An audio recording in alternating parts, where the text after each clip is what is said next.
नमस्कार दोस्तों, चैनल में सभी लोगों का स्वागत है। आज हम बात करते हैं एक नए टॉपिक के बारे में। टॉपिक का नाम है कि हम सभी लोग चाहते हैं या जो भी न्यू ट्रेडर है वो चाहता है कि वो कम समय में सफल हो जाए। तो आज जो हमारा डिस्कशन रहेगा या फिर जो भी हम बात करेंगे वो इसी बारे में करेंगे कि हम क्या ऐसा करें कि हमारी सफलता के चांस ज़्यादा रहें। तो अगर हम चाहते हैं कि हम सफल कम समय में हों तो हमारे लिए कुछ रूल्स फॉलो करने होंगे। अगर आप एक इंट्राडे ट्रेडर हैं तब तो आपके लिए ये रूल्स बिल्कुल आपके पास हमेशा के लिए आपको ये अपनी डायरी में या फिर आप जो भी सुबह सुबह जब भी नॉप मार्केट पे खुलती है ये आपको चीज़ें रोज़ ध्यान रखनी पड़ेंगी। तो आज के वीडियो में हमें बस यही डिस्कस करना है। वीडियो डिस्कस करने से पहले बस मुझे ये कहना है, देखिए जो लोग चैनल पे नए हैं वो लोग बिल्कुल चैनल को सब्सक्राइब कर दें। इसलिए नहीं सब्सक्राइब करें कि मैं कह रहा हूँ, इसलिए सब्सक्राइब करें क्या पता मैं कौन सी आपको ऐसी बात बता दूँ जो आपके ट्रेडिंग में बहुत मदद करे। और आप एक बार जब पूरा वीडियो देख लेंगे ना, उसके बाद फिर आपको जब वो चीज़ें लगेंगी हाँ सही कह रहा था मैं, फिर आप चैनल को ढूंढेंगे और फिर चैनल मिलेगा नहीं। तो इसलिए मैं बोल रहा हूँ। अब मैं बात करता हूँ कि अगर आपको एक सफल ट्रेडर बनना है कम समय में तो उसके लिए क्या क्या करना पड़ेगा। देखिए मैं बात करता हूँ पहली चीज़ ये है। देखिए मैंने इससे पहले जो वीडियो बनाया ना जिसमें 6 बातें बताई हैं वो तो एक इंट्राडे ट्रेडर को रोज़ करनी होती हैं। आप लोग वो वीडियो देख लीजिएगा, ठीक है। प्लेलिस्ट में है, मैं इस वाले वीडियो में उसका लिंक भी डाल दूंगा, ठीक है। अब मैं बात करता हूँ कि सफल बनने के लिए हमें ऐसे क्या 6 काम करने चाहिए और डेली करने चाहिए। तो देखिए सफल बनने के लिए आपको जो पहला काम करना पड़ेगा ना, वो पहला काम रहेगा आपका रिस्क मैनेजमेंट। देखिए कई सारे लोग रिस्क को मैनेज नहीं कर पाते हैं और इसीलिए वो लोग क्या करते हैं, लॉस करते हैं। रिस्क मैनेजमेंट का मैं बताता हूँ क्या फंडा होता है। जैसे मान लो आपके डीमेट में एक्स अमाउंट नहीं, मैं मान लेता हूँ किसी के डीमेट में 50,000 रुपये हैं, ठीक है। अब जिसके डीमेट में 50,000 हैं वो मॉर्निंग में उठा, ठीक है, और 15 मिनट बाद उसने क्या किया, 20 मिनट बाद ट्रेड की। तो आपको क्या करना है, जो भी 50,000 अमाउंट है आपका उसका 1/5 टाइम 50 का कोशिश कीजिएगा, 1/10 ले लें, नहीं तो अब तो 1/5 ले लीजिएगा 10,000 की। मतलब अगर 50,000 हैं तब आप उस दिन पहली जो ट्रेड करेंगे वो करेंगे 10,000 पैसे।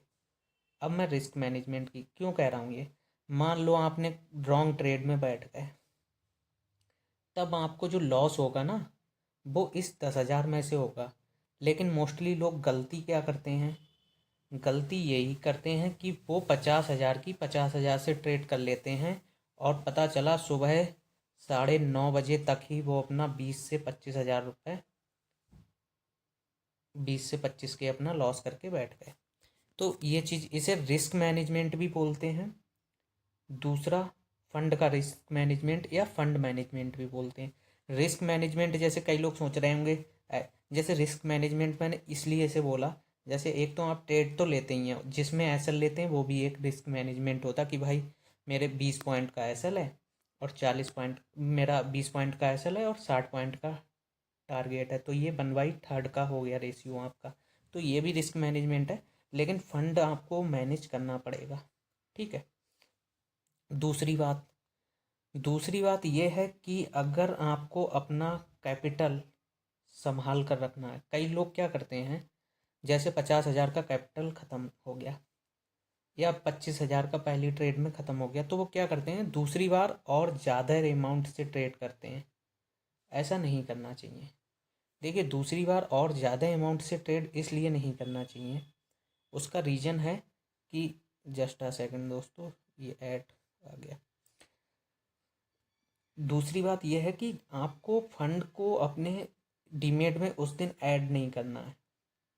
क्या करते हैं, मोस्टली सेविंग अकाउंट या जो भी करंट जिनका होता है वो लोग अकाउंट से जुड़े होते हैं। इधर 25 गए, अगली ट्रेड में उन्होंने 10-15 हज़ार और जो ऐड कर लिए, वो नहीं करना है उस दिन, तो नहीं करना है। आप नेक्स्ट डे कीजिएगा, कोई दिक्कत नहीं है। तो अगर आप ये देखिए, सफल ट्रेडर बनने के वो होते हैं, क्योंकि अगर आप अपना मान लीजिएगा एक ही दिन में 50,000 रुपये लॉस कर देते हैं, अगर किसी ने एक दिन में 50K का लॉस किया तो, और फिर वो और डीमेट से उसी दिन ऐड कर रहा है, आपको समझ में आ जाना चाहिए कि आज हो सकता है मार्केट रैंडम बिहेव कर रही हो, या मार्केट जैसा आप सोच रहे हैं वैसा नहीं कर रही हो। कई बार ऐसा होता है, आप जैसा सोच रहे होते हैं वैसा मार्केट बिहेव करती है, तो आप उस दिन वैसा ही, उस दिन ज़्यादा ट्रेड कर सकते हैं। ये चीज़ें हैं। तो पहला मैंने आपको पॉइंट बता दिया जो सभी को पता होना चाहिए, रिस्क मैनेजमेंट या fund management. Just a second, risk management या फंड मैनेजमेंट। अब मैं दूसरे पॉइंट की बात करता हूँ। रिस्क मैनेजमेंट, फंड मैनेजमेंट या कैपिटल, जो भी कहें आप कह लीजिएगा। दूसरा जो आपका पॉइंट रहेगा वो रहेगा, आपको जब भी आप ट्रेड करेंगे तब आपको जो आप स्ट्राइक प्राइस चूज करते हैं ना, उसका बहुत ध्यान रखना पड़ेगा। जो लोग स्ट्राइक प्राइस नहीं जानते उन्हें बता देता हूँ मैं। स्ट्राइक प्राइस 3 तरीके के होते हैं जो न्यू ट्रेडर हैं। इन द मनी, जिसे ITM बोलते हैं।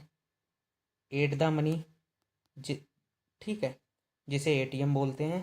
थर्ड होता है आपका आउट ऑफ द मनी, जिसे OTM बोलते हैं। अब मान लो 3 ये आपके हो गए, ITM, ठीक है, ATM और OTM। अब क्या होता है, कई बार जब भी मार्केट रेंज बाउंड आपको लगे, देखिए वैसे तो आप कोई सा भी लीजिएगा स्ट्राइक प्राइस, उसका अलग होता है, लेकिन जब भी मार्केट में वॉलेटिलिटी ज़्यादा हो, कभी कभी मार्केट इतना रैंडम बिहेव करती है कि स्ट्राइक प्राइस चूज करना बड़ा मुश्किल काम होता है। देखिए, जब आपको अपना SL बड़ा लग रहा हो, देखिए पहला पॉइंट मैं बताता हूँ। मान लो आपको लग रहा है कि यार SL मेरा 50 पॉइंट नीचे है, तब आप क्या कीजिएगा, आउट ऑफ द मनी कोई चूज करके ले सकते हैं। क्यों ले सकते हैं, जब आउट ऑफ द मनी का लेंगे ना तो ये 50 पॉइंट में आपको बहुत कम लॉस होगा। मतलब इसमें, जैसे मान लो किसी लॉट पे अगर आप ATM का लेंगे तो 2,500 होगा ना, तो इसमें आपको उसके अपेक्षा कम होगा। 50 पॉइंट में वैसे तो मान लो 75 की लॉस है, तो 75 × 50 तो कर ही लो, कितना हो गया, 55-25 लगभग 2,750। लेकिन अगर यही आप आउट ऑफ द मनी का कॉल लेंगे ना, तो ये आपको 50 पॉइंट 35 पॉइंट ही पड़ेंगे। तो आपका जो लॉस होगा ना वो 75 × 35। इस समय निफ्टी की जो लॉट है मैं उस हिसाब से बात कर रहा हूँ, ठीक है। तो ये है, इन द मनी तब लेना चाहिए आपको जब मार्केट एक तरफा मूव दे रही हो, या फिर मार्केट थोड़ा सा रेंज बाउंड हो, इस तरह से रेंज बाउंड रही हो, तब आपको ले लेंगे ना, तो फिर आपको फ़ायदा रहेगा। ATM द मनी तो आपको एक ही कंडीशन में लेना चाहिए, जब मार्केट में बहुत तेज़ी से फॉल हो रहा हो, ठीक है। ATM द मनी में थोड़ा सा ये रहता है कि जो आपका मतलब मार्केट ने अगर ऐसे करके एक भी बाउंस बैक मार दिया तो आप माइनस में पहुंच जाएंगे, ये होता है। हो सकता है मार्केट उसके बाद फिर इस स्विंग को तोड़ दे, लेकिन अगर उसने छोटा सा भी बाउंस बैक मारा, मान लो यहाँ से यहाँ तक आपको 1,000 का फ़ायदा हो रहा था, उसने 2 कैंडलें रेड बनाई और फिर नीचे 2 कैंडलें रेड बताई, तो ये 1,000 जो था ना वो 250 रुपये पता चला बचा। तो इसलिए मैं बोल रहा हूँ, ठीक है। अब तीसरा हम बात कर लेते हैं कि आप कैसे, तीसरी क्वालिटी आपके अंदर ये होनी चाहिए, आपको लालच नहीं करना है, डोंट ग्रीडी। जैसे मैं क्यों बोल रहा हूँ, आजकल जब सुबह सुबह किसी को 10-11 बजे तक 5 से 10 हज़ार रुपये आ जाते हैं ना, फिर वो ये लगता है आज उसका दिन है, और वो फिर सारी कैपिटल लगाने लगता है।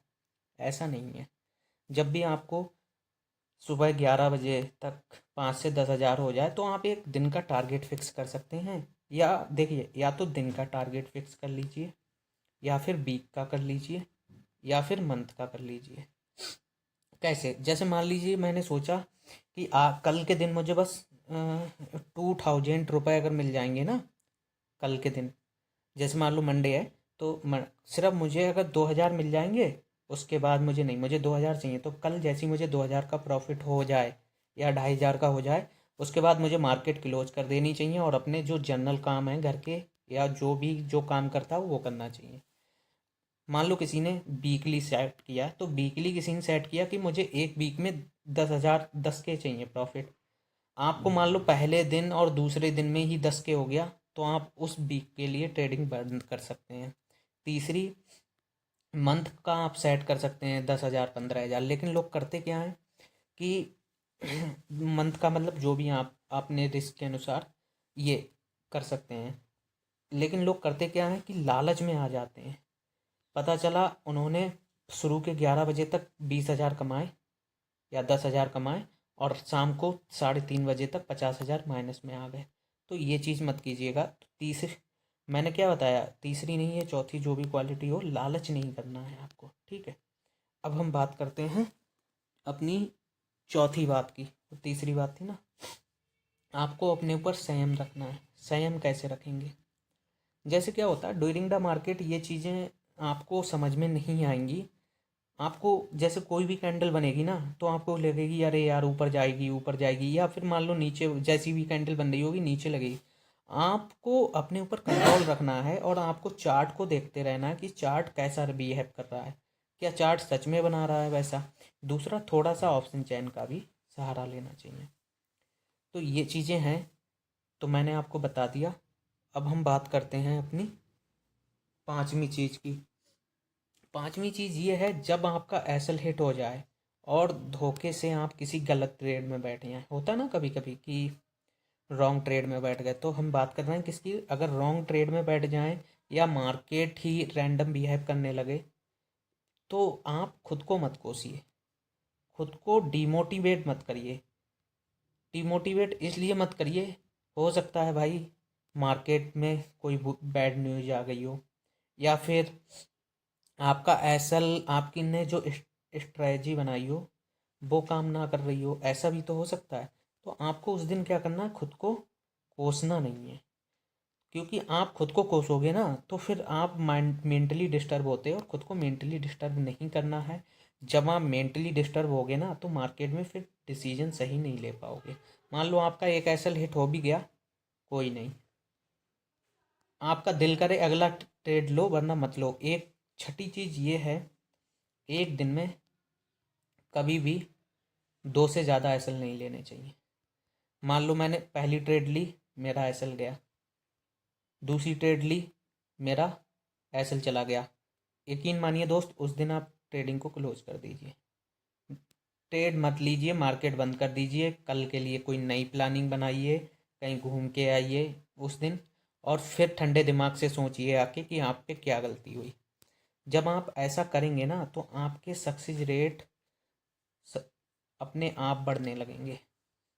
मैं ये बातें आपको इसीलिए बता रहा हूँ। देखिए, कोई भी ये चीज़ें आपको अपने चैनल पे नहीं बताएगा, ना तो आपको फंड। सब ये तो कहेंगे कि आप मुझसे कॉल ले लीजिए, कुछ लोग पेड कॉल्स भी दे देंगे आपको।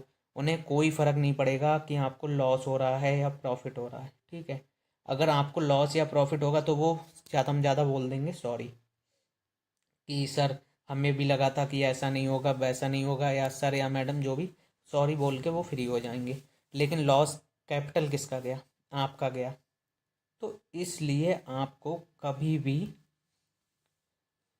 भी अपने ऊपर का भरोसा नहीं खोना चाहिए। इसीलिए सफल बनने के लिए आपको ये चीज़ें पता होनी चाहिए ड्यूरिंग द मार्केट, कि आप क्या कर रहे हैं। तो मैंने आपको 6 चीज़ें जो बताई हैं, मैं एक बार आपको शॉर्ट में बता देता हूँ। पहला मैंने बताया था रिस्क या फंड मैनेजमेंट, ठीक है। दूसरी बात जो मैंने बताई थी वो आपको बताई थी स्ट्राइक प्राइस की। दूसरी बात क्या बताई थी मैंने, स्ट्राइक प्राइस की। तीसरी बात जो बताई थी वो मैंने आपको बताई थी ग्रीडी की। चौथी बात जो मैंने बताई थी वो बताई थी खुद पर कंट्रोल कैसे रखें। पांचवी बात जो मैंने बताई थी कि आपको कभी भी खुद को कोसना नहीं है या सेल्फ मोटिवेट रहना है। और छठी चीज़ जो अभी लास्ट में मैंने बताई थी कि आप पेड कॉल्स या जो चीज़ें ये लेते हैं ना, इनको थोड़ा लेना बंद कीजिए।